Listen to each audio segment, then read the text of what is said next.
2 weeks ago, we sat down with Margot Brunelle, an associate producer on CBC Radio's Information Morning, to talk with her about her career, radio, and one of her more recent stories.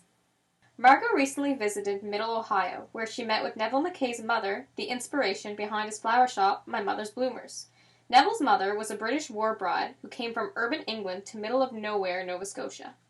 Margot takes us into the world of radio, story chasing, and delves into the reasons why the war bride story is close to her heart.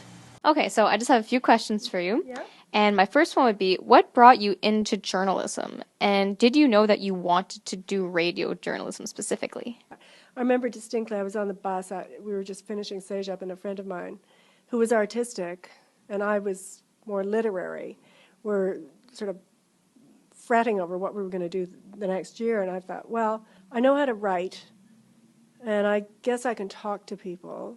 So if I do journalism, then it opens up many opportunities, and I think this is something that people these days have to think about too. You can't just choose a program that's going to, all right, I need to get a job at a newspaper, or, I thought radio, newspaper, television, but plus communications, either, marketing kind of communications or government communications. It just seemed to offer a lot of different opportunities. I was lucky. I went and had an interview. I heard about the job from somebody else who had applied, which was really mean, because then I phoned up and asked if I could get an interview, and I did.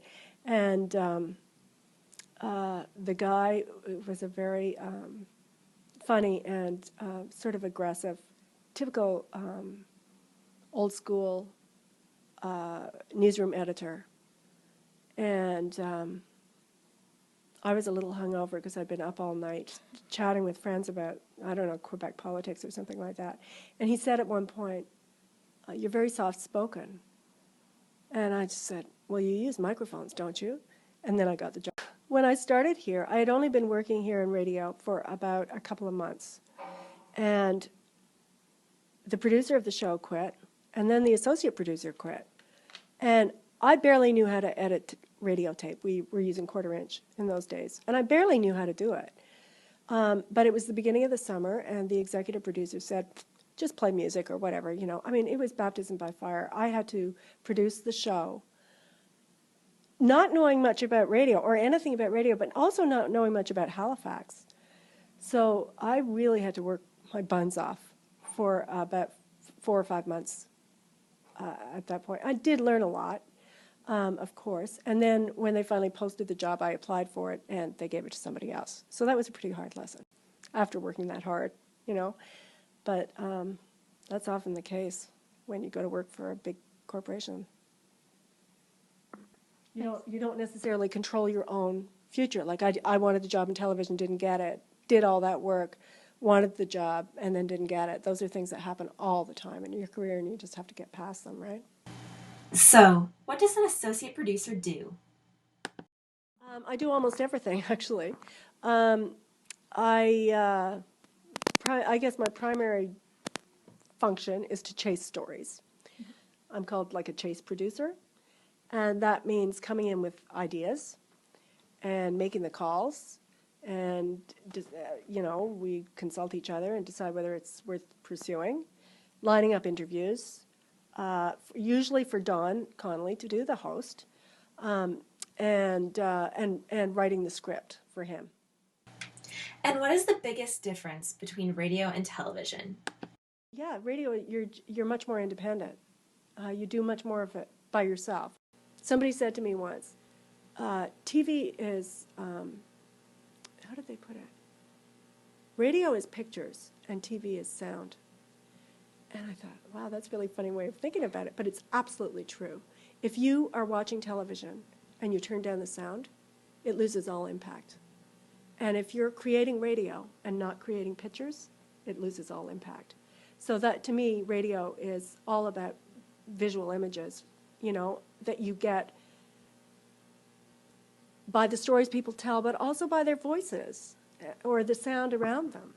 A feature like this, you want to have some action. That's why I included the arriving, the dog barking. I try to turn on my tape recorder when I arrive, even if I'm not going to use it. I mean, just get that stuff, And it wasn't until I came back and started editing that I realized, Yeah, I'm going to use the dog. Because she was shy, and I think it helps listeners' ears prick up. You know, if they hear, what the hell's that dog barking on the radio? You know, what's going on there? Oh, there's a commotion. Oh, what's that story about? Instead of just cutting straight. And Margot Brunelle went to visit Joyce McKay, and then you're outside, you know, listening.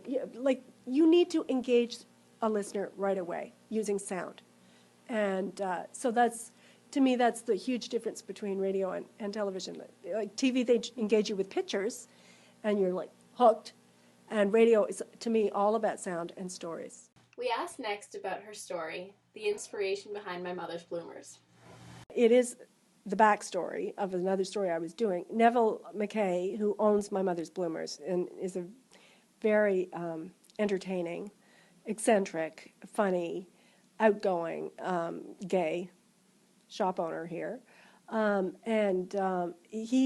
I read somewhere that in the paper that he was going home to raise the pride flag in Shelburne, and that he came from a small town near there, or village.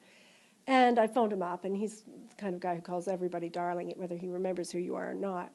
And I said, Neville, I can't believe you come from Shelburne, because he just seems like sort of urbane kind of guy, you know? And he said, oh, I come from Middle Ohio, darling. And I said, Middle Ohio? And I've traveled a lot around Nova Scotia, and I'd never heard of it. And then when I said, and how did you were the youngest of 4 children, blah, blah, blah. How did your parents feel about you being gay? And he said, because he was the type of guy he came out pretty young, you know. And he said, oh, my mother, she didn't mind anything. She just loves life. She's had quite a life herself.